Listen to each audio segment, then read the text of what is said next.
So thank you so much for showing your support. So I wanted to ask you first, what do you learn about the CCP and their persecution to the Chinese dissidents? Well, I was here yesterday, and that's when I met Jane and was talking to her. I knew about the CCP and what they've done over time, but I didn't know anything about Sean Weijian or his daughter or what he was doing with American companies.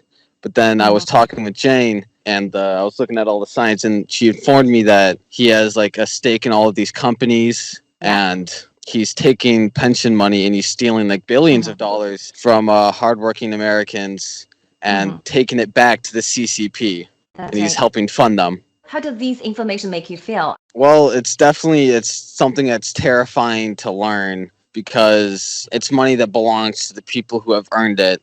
And he's out here, he's stealing it and he's taking it from these hardworking people and he's using it to fund an evil government and an evil organization. And that's something that shouldn't be happening. The CCP has caused millions of deaths and they're covering up these deaths and what's happening in China. Yeah. And they're censoring the media and they're not really telling the full story or the story at all. So we wanted the world to know that CCP is really in danger and they're already here in your living room in America. And they're actively persecuting the Chinese dissidents here on American soil, weaponize American judicial system. That's what at stake. That's what we want every American to know. And we are peace-loving Chinese. We want people like you to support us, to get to know the truth.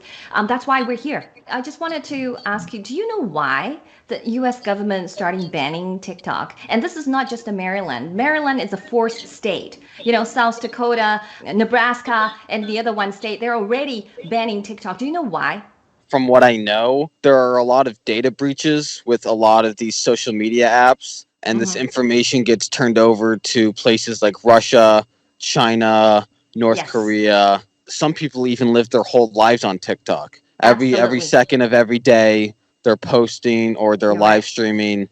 So all that information is getting downloaded and getting sent back to China. Cracking down on that would prevent more American data from getting into CCP hands and Russian hands and other enemies.